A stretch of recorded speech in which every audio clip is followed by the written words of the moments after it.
it's your girl Aiyana, and welcome back to my channel, or welcome to my channel if you've never seen my face before.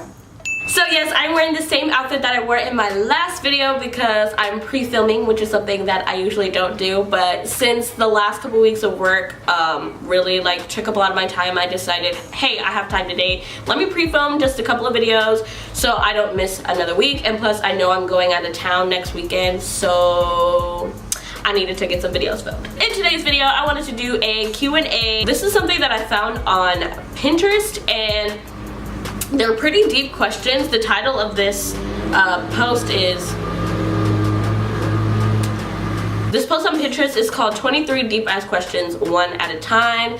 I just wanted you to kind of hear my take on things and kind of get to know me a little bit better and how I view things. There's 23 questions, so let's hop into it. So the first question is, what is more difficult for you? Looking into someone's eyes when you're telling someone how you feel, or looking into someone's eyes when they're telling you how they feel? And I think that it's more difficult looking into someone's eyes when they're telling you, and I've actually had this happen to me. Oh my god, I keep talking about this dude. And I really didn't know how to react when he was telling me how he felt. Question number 2 is, think of the last time you were really angry. Why were you angry, and do you still feel the same way?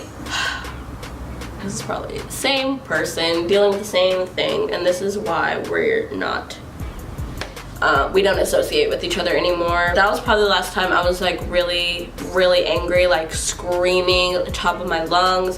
Why was I angry? Because we were arguing with each other. And do I still feel the same way? No, I actually feel like the opposite. I feel really sad and just like regretful of that whole situation, just because I feel like it shouldn't have happened the way it did. But question number 3, you were on a flight from Honolulu to Chicago non-stop. There's a fire in the back of the plane.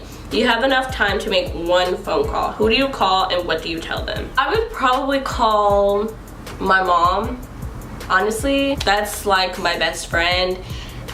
Even though we're on completely different time zones now, she'd still get my voicemail, and that would probably break her heart even more. And definitely let her know that I love her, and my dad and my sister, let her know, like tell them that I love them and all that. Question number 4, you were at the doctor's office and he has just informed you that you have approximately 1 month to live. Do you tell anyone / everyone that you're going to die? What do you do with your remaining days, and would you be afraid? I wouldn't be afraid, especially if it's like something physically wrong with me. For those kind of things, there's really like nothing you can do. And with my remaining days, I just want to live it up as much as possible. Number 5, you can have one of the following 2 things. Which do you choose and why? Love or trust? And I say trust because if you don't have trust, you don't have anything. Without one, there's no other. Number 6, you are walking down the street on your way to work. There's a dog drowning in the canal on the side of the street.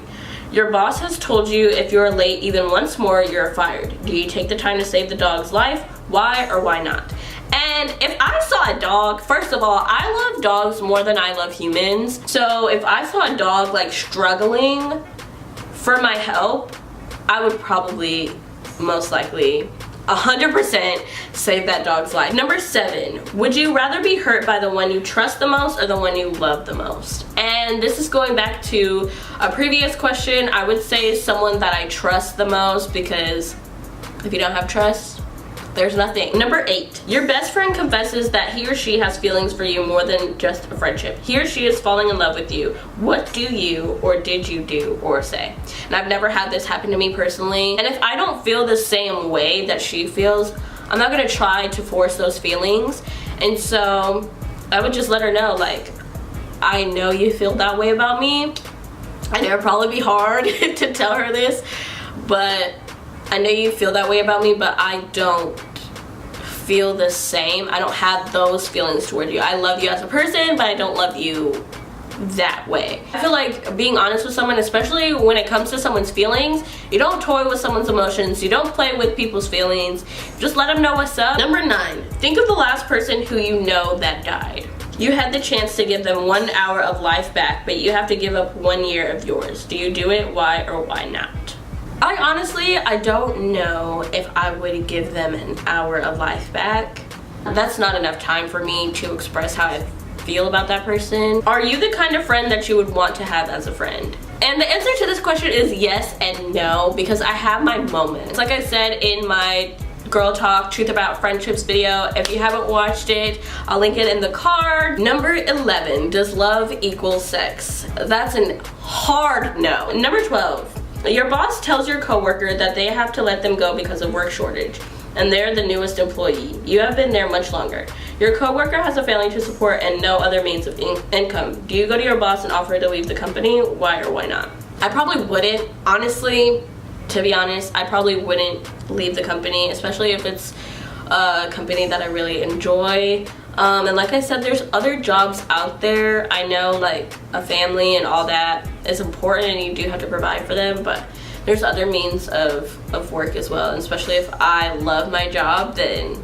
Number 13, when was the last time you told someone honestly how you felt regardless of how difficult it was for you to say? Who was it and what did you have to tell the person? And I think it was also mentioned in my Girl Talk video that I sincerely apologized to my 2 best friends for pushing them away. Also, we had a talk. We actually had like an intervention type thing, a meeting after that, and kind of discussed our issues, mainly my issue. Number 14, what would be or what was harder for you to tell a member of the opposite or same sex?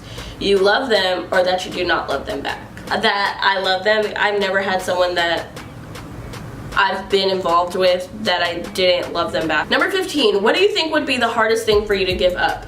And why would it be hard to lose? Probably like my freedom. Being alone and being alone for so long. I've been alone for like almost 2 years. Like I've been living by myself for 2 years. I've been single for 2 years.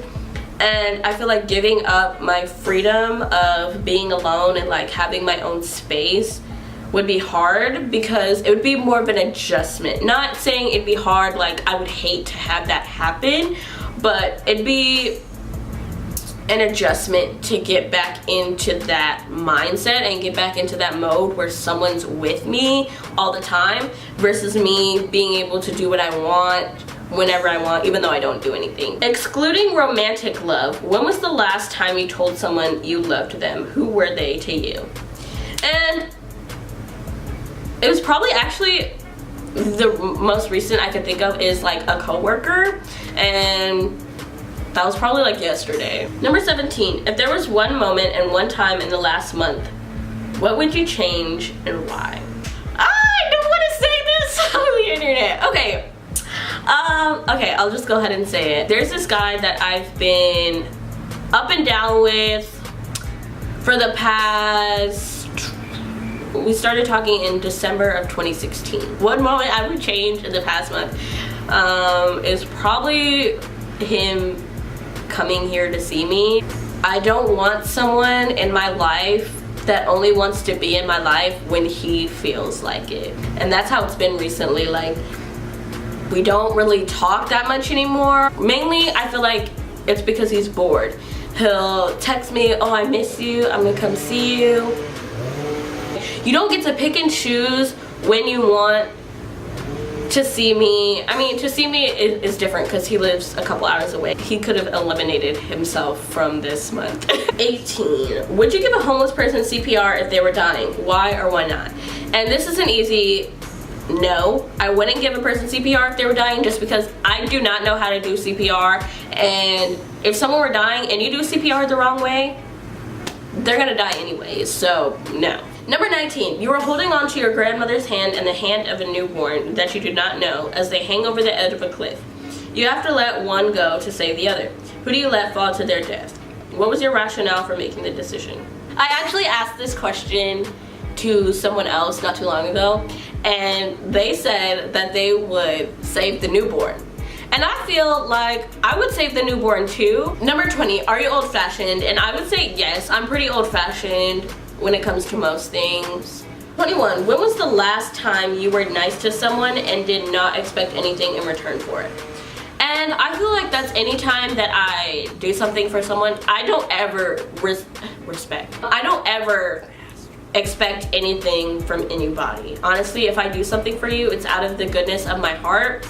And if you decide to reciprocate that and do something nice for me, then that's cool. But if not, like, I'm not asking for it, I'm not searching for it. Like, why do something for someone if you don't genuinely mean good by it? 22, which would you choose? True love with a guarantee of a broken heart, or never loved at all? And why? I've actually experienced one of these. I would say true love with a guarantee of a broken heart. Just because love, I feel like in this day and age, with my generation, me being 22 years old, love is rare. I feel like I've only experienced it once. And I've said I'm so grateful that God gave me the chance to experience love at least once. Because I don't know if I'll ever get that again. I honestly don't know if a guy will ever do the things that he or my previous significant other has done for me, because he was a rare breed. Last question. If you could do anything or wish anything, what would it be? And to put it plain and simple, I just want to be successful. And that's what I want to manifest into the world. If you put something out there, you will get it back, regardless if that's positive or negative energy. So I'm manifesting success in my life. I'm putting it out. I'm putting it out on the internet for you. That was all the questions that I had for this Q&A. If you have any more suggestions of videos I should do in the future, please leave them down in the comment sections below. Like this video if you liked it, and subscribe, because why not? Hit that notification bell so you know every time I upload a new video. Follow me on all my social medias. I'll have them listed down below and at the end of this video. And I think that's it. So see you guys next week.